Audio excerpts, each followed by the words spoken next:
교우 여러분 평안하셨는지요? 함께 기도할 수 있게 되어서 감사합니다. 지난주 들었던 말씀을 되새기며 기도하겠습니다.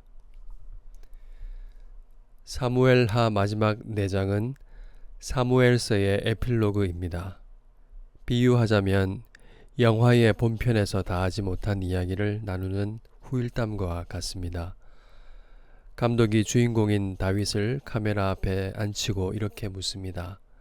다윗, 왕으로서 당신의 인생은 도대체 무엇이었습니까? 오늘 당신의 이야기를 지켜본 우리에게 꼭 들려주고 싶은 마지막 말은 무엇입니까? 이야기의 주인공인 다윗의 고백과 마지막 말을 들어보는 것입니다. 이 후일담의 가장 바깥쪽에는 두 왕의 죄가 놓여 있습니다. 한쪽에는 사울의 죄로 인한 재앙이 있고 다른 한쪽에는 다윗의 죄로 인한 재앙이 기록되어 있습니다. 사무엘서 기자가 그를 이렇게 배치한 의도는 무엇일까요? 사울만 죄인인 게 아니라는 말입니다. 두 왕 모두 자신의 죄로 인해 백성에게 고통을 가져왔다는 말입니다.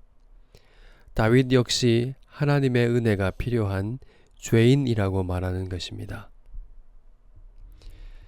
다윗의 고백과 마지막 말을 중앙에 두고 또 한 겹 감싸고 있는 것은 다윗의 용사들 이야기와 그 명단입니다. 이렇게 배치한 것에도 의도가 있습니다. 다윗도 누군가의 도움을 받아야 하는 사람이라는 말입니다. 다윗 혼자 싸우고 용감했던 것이 아니라 그의 곁에 충성을 다한 용사들이 있었다는 것입니다. 그리고 그 명단 마지막에는 햇사람 우리아도 있습니다. 용사들의 명단은 다윗 혼자 힘으로 나라가 선 것이 아니라 말합니다. 우리아의 이름은 다윗의 죄에도 불구하고 하나님의 은혜로 나라가 섰다는 것을 말합니다. 이제 다윗의 고백을 들어봅시다. 당신의 인생은 도대체 무엇이었습니까? 그가 이 질문에 대답합니다. 여호와는 나의 반석이시요 나의 요새시요 나를 위하여 나를 건지시는 자시요 나의 구원자시라. 다윗이 할 말이 얼마나 많았겠습니까? 사울이 그를 죽이려 했습니다. 광야를 떠돌았습니다. 칼이 떠나지 않았습니다. 아들 압살롬도 죽었습니다. 말할 수 없는 두려움과 고난과 고통을 겪었습니다. 그러나 그는 다른 말 하지 않았습니다. 한마디로 말합니다. 자신은 하나님의 구원을 받은 사람이라 말합니다. 사망의 물결이 애우고 불의의 창수가 두렵게 하고 스올의 줄이 두르고 사망의 올무가 이르렀을 때 다윗은 기도했습니다. 내가 환난 중에서 여호와께 아뢰며 나의 하나님께 아뢰었더니 그가 그의 성전에서 내 소리를 들으시며 나의 부르짖음이 그의 귀에 들렸도다. 아무도 알아주지 못할 환난과 고통 속에서 다윗은 하나님께 아뢰었습니다. 하나님은 그의 기도를 들으셨습니다. 위에서 손을 내미사 붙들어 주시고 그 사망의 물결에서 건져내 주셨습니다. 이제 다윗이 들려주는 마지막 말을 들어봅시다. 그가 자신의 인생을 돌아본 다음에 미래를 말합니다. 여호와께서 그의 왕에게 큰 구원을 주시며 그의 기름 부음 받은 자에게 인자를 베푸시며 영원하도록 다윗과 그 후손에게로다. 그에게 베풀어 주신 하나님의 큰 구원과 인자하심이 자기 후손에게로 이어진다고 말합니다. 야곱의 하나님께로부터 기름 부음 받은 자 다윗이 말합니다. 사람을 공의로 다스리는 자, 하나님을 경외함으로 다스리는 자여, 그는 돋는 해의 아침빛 같고 구름 없는 아침 같고 비 내린 후의 광선으로 땅에서 움이 돋는 새풀 같으니라 하시도다. 공의로 다스리며 하나님을 경외함으로 다스리는 자는 누구입니까? 돋는 해의 아침빛 같은 이 왕은 누구입니까? 우리는 이미 그의 통치와 그의 집이 언제나 구름 없는 아침 같지는 않았다는 것을 압니다. 다윗도 자신을 잘 압니다. 그런데도 내 집이 하나님 앞에 이같지 아니하냐 라고 말하는 이유가 무엇일까요? 내 집과 내 나라가 내 앞에서 영원히 보존되고 내 왕위가 영원히 견고하리라. 하나님께서 자기와 세우신 영원한 언약 때문입니다. 다윗은 그가 받은 언약의 말씀을 믿고 참되신 왕이 그의 후손으로 오게 될 것이라 말합니다. 그래서 내 집이 하나님 앞에 이같지 아니하냐 라고 말할 수 있습니다. 자신은 너무나 부족했고 온전히 이루지도 못했지만 돋는 해의 아침빛과 같은 영광의 나라, 생명으로 충만하게 될 하나님의 나라가 반드시 오게 될 것이라 말합니다. 하나님께서 언약에 신실하시니 어찌 이루지 않으시겠냐 말합니다. 이것이 다윗의 마지막 말입니다.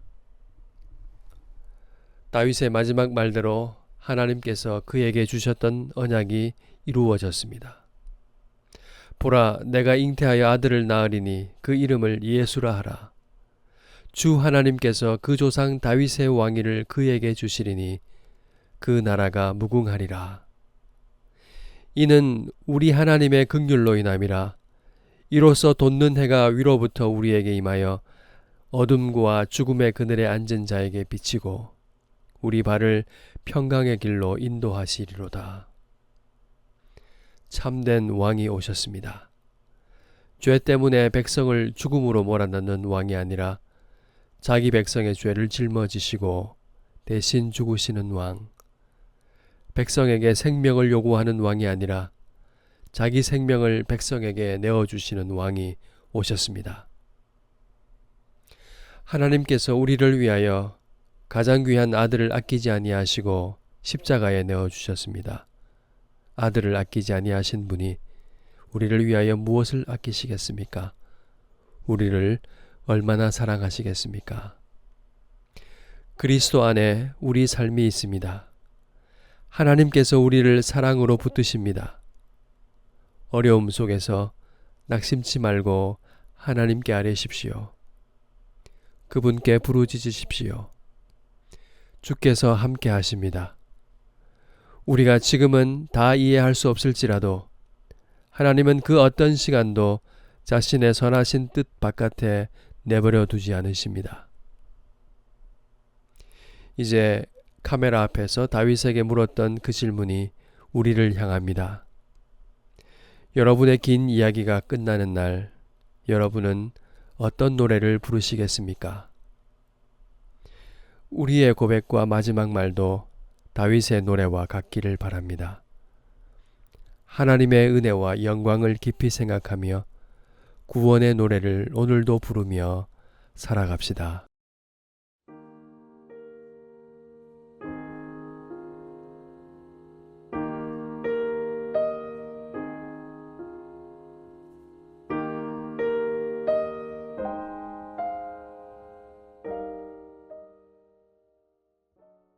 말씀을 생각하며 함께 기도하겠습니다. 사망의 물결과 같은 환난 속에서도 낙심하지 않고 반석이신 하나님께 아뢰게 하소서. 자기 아들을 아끼지 않으신 하나님의 사랑을 확신하며 이해할 수 없는 시간에도 그분의 선하심을, 그 다스림을 믿게 해 주시옵소서. 그렇게 기도하겠습니다.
한 번 더 기도할 때 우리의 인생이 마치는 그날 나의 인생을 상처나 성취가 아니라 오직 하나님의 은혜로 해석하는 우리가 되게 해 주십시오 라고 함께 기도하겠습니다.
한 번 더 기도할까요? 내 삶이 다하는 날까지 신실하신 하나님의 언약을 붙들고 구원의 노래를 부르게 하소서. 하나님께서 사람들을 통해 베푸신 도움과 사랑을 기억하고 감사하면서 나 또한 다른 사람에게 은혜의 통로가 되게 하소서. 그런 삶을 사는 우리가 되게 하소서. 그렇게 기도하겠습니다.